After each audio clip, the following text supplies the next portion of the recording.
है, जो बोलना है तो खोलो, जो चखना है तब खोलो, नहीं तो बंद रखो। और ये दो दरवाजे, एक स्रोत और एक नासिका, उसने बंद नहीं किए, बुद्धि से बंद करना होता है। बुद्धि निर्देश करेगी। बुद्धि ये ध्वनि विस्तारक यंत्र अगर धमाका करने लगे तो फिर हम सुनेंगे नहीं, कान बंद करेंगे। आवाज बिगड़ जाए तो हमको सुनने की रुचि नहीं होगी, अरुचिकर होगा, तब हम नहीं सुन पाएंगे। ये शरीर ही है, इसलिए श्रोतव्याः श्रुति वाक्य। किम श्रोतव्या? शास्त्र सारा, शास्त्रों का सार सुनना है। सनत कुमार ने राजा पृथु को यही उपदेश किया है। वाणी पहली कर्मेंद्री है। 5 कर्मेंद्रियां हैं, वाक, पाणी, पाणी माने हाथ, पाद, पाद माने पैर, उपस्थ, शिशन, मूत्र इंद्रिय और मल इंद्रिय, ये 5 कर्म इंद्रियां हैं। इन 5 कर्म इंद्रियों में पहला कर्म इंद्रिय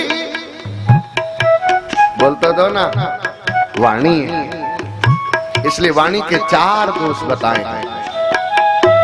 पारुषे अनृतम चैव, पारुषे अनृतम चैव, पैशून्यम चापि सर्वसा, पैशून्यम चापि सर्वसा, असंबद्ध प्रलापस्य, असंबद्ध प्रलापस्य, वाङ्मयं स्यात् चतुर्विधम्। ये वाणी के 4 दोष हैं और पहला कर्मेंद्री वाणी है। बोलते दो ना, पहला कर्म इंद्री कौन है? यहां से कर्म प्रारंभ होता है। कर्म वाणी से प्रारंभ होता है। पहला कर्म इंद्री वाणी है, इसलिए वाणी के 4 दोष हैं। पारुष, कड़ुआ, कठोर, गाली गलौज। कड़ुआ नहीं बोलो, कठोर नहीं बोलो, गाली गलौज पर देश काल परिस्थिति अवसर दिया है। अन्यतम दूसरा नंबर झूठ का, झूठ नहीं बोलो, पर देश काल परिस्थिति अवसर दिया है। पैशून्यम तीसरा नंबर चुगली का है। चुगली नहीं करो, चुगली नहीं सुनो,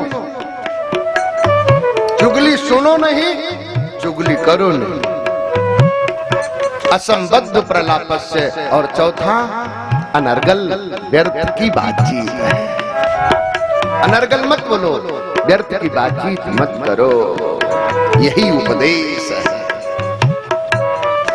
क्योंकि वाणी, वाणी पहला कर्मेंद्री है, दूसरा कर्मेंद्री हाथ है, तीसरा कर्मेंद्री पैर है, चौथा कर्मेंद्री मूत्र इंद्रिय है, 5वां कर्मेंद्री मल इंद्रिय है। इन्हीं से कर्म अकर्म विकर्म हुआ करते, इसलिए पहला कर्मेंद्री वाणी, कर्म यहीं से प्रारंभ होता है।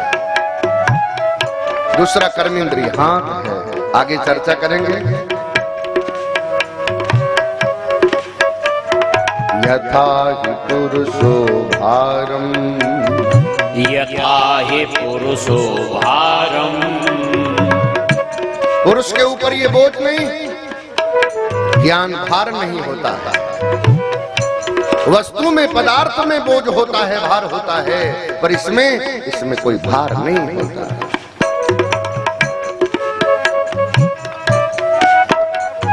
भक्त हैं 3 प्रकार, भक्त है 3 प्रकार, तमो रजो गुण सात्विकी, तमो रजो गुण सात्विकी, मध्यम किया विचार, मध्यम किया विचार, उत्तम तम प्रतिमा कनिष्ठ।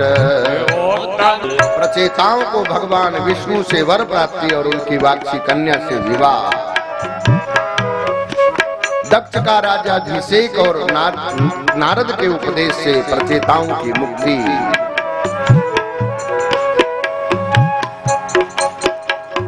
तजन्तानि कर्माणि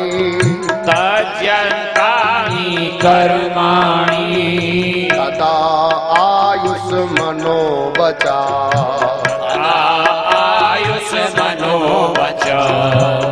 वही जन्म सार्थक है, वही कर्म प्रशंसनीय है, वही आयु सफल है, वही उत्तम वाणी है, वही मन वास्तविक शुद्ध है, जिसमें भगवान श्री हरि की चर्चा और सेवा हो। तजन्मतानि कर्माणि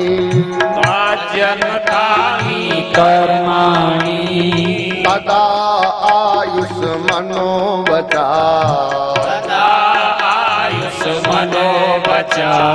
प्रणाम एने विश्वात्मा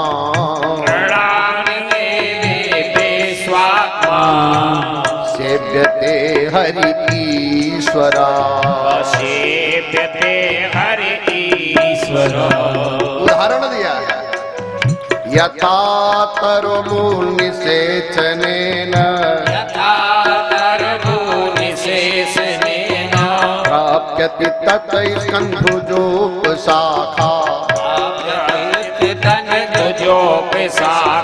प्राणोपहारस यथेन्द्रियाणाम् तथैव सर्वाहरणमुच्यते ज्ञात्। जैसे वृक्ष की जड़ में जल देने से वृक्ष की तना, शाखा, पत्र, पुष्प, फल सबको जल प्राप्त हो जाया करता है। यथा तरोर मूल निषेचनेन तत् स्कंद भुजोप शाखा पाणोपहारस यथेन्द्रियाणा। जैसे मुख को भोजन देने से वो अन्न संपूर्ण शरीर, शिराओं, केशिकाओं, धमनियों को पहुंच जाया करता है, ऐसे ही परमात्मा को प्रणाम करने से प्रणाम विश्वात्मा को हो जाया करता है। क्या उपदेश दिया? वृक्ष की जड़ में जल देने से वृक्ष के मूल, तना, शाखा, पत्र, पुष्प, फल सब सिंचित हो जाया करते हैं। मुख से आहार देने पर वो संपूर्ण शरीर को प्राप्त हो जाया करता है। इसलिए मानस में भी मुखिया मुख सो चाहिए, मुखिया मुख सो चाहिए। खान पान को एक, खान पान को एक। पाले पोसे सकल अंग, पाले पोसे सकल अंग। तुलसी सहित विवेक, तुलसी सहित विवेक।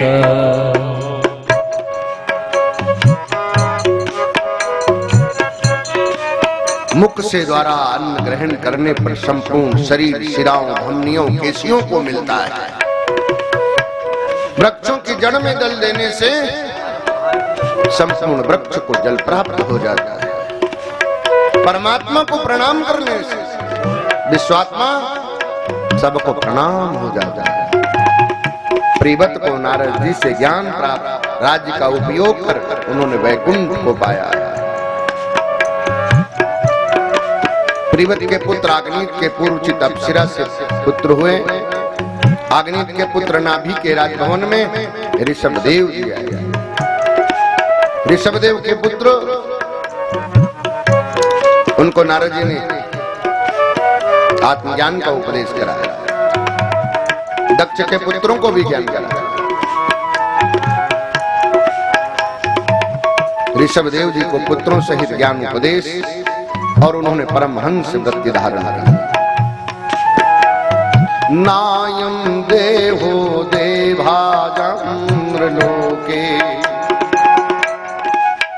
मनुष्य का ये शरीर दुर्लभ है, इसलिए इस दुर्लभ शरीर को व्यर्थ में मत बीतने दो। तपो दिव्य पुत्र कामीन सत्वम। अरे बेटा, तुम सत्य को जानो और वो सत्य परमात्मा है। द्वेपद बंध मोक्षाय, द्वेपद बंध मोक्षाय, नाम मेति ममेति च, नाम ममेति मेति च, मामेति बन्ध्यते जन्तु, मामेति बन्ध्यते जन्तु, नाम मेति प्रमुच्यते, नाम मेति प्रमुच्यते। ये दो ही बंधन के कारण हैं। ममेति ये मेरा है, मैं मम इति ये मेरा है, न ममेति ये मेरा नहीं है। मेरा कहने से बंधन होता है और बिना श्रृंखला के ये जीव उसमें बंध जाया करता है। उन्हीं के लिए उपदेश देने वाले गुरु, जिनकी आगे चर्चा करेंगे, कवि हरि अंतरिक्ष प्रबुद्धा पिप्पलायना, आविर्होत्रोत दुमिल चमसा कर भाजना। इन्होंने ज्ञान का उपदेश दिया, विशुद्ध सत्य परमात्मा को जाना। ऋषभदेव का दिव्य विग्रह बानाग्नि में तिरोहित हुआ। अहो भुवा सप्त समुद्र वृत्या। बड़े आनंद की बात है। सप्तद्वीपवती पृथ्वी के समस्त द्वीप, उन खंडों में ये भारतवर्ष है, ये पुण्यप्रद है। गायन्ति यत्र त्यजना मुरारे। स्वर्ग में तो हरि के गुण नहीं गाए जा सकते, लेकिन इस मृत्युलोक में, इस भारत में गायन, वो गीत गाए जा सकते, जिनका गायन करके यह मोक्ष पाया जा सकता है। यत्र जना मुरारे कर्माणि भद्राणि वतारवन्ति। जहां की प्रजा भगवान के अवतार संबंधी मंगलमय चरित्रों का गायन कर लेती है, इसलिए भारत भूमि धन्य है। ऋषभ पुत्र भरत का राज्य पालन कर कुलह आश्रम में उन्होंने तप किया है, पर शिक्षा भी दी, सावधान भी रहना। मृग में आसक्ति से भरत को मृग योनि की प्राप्ति हुई है।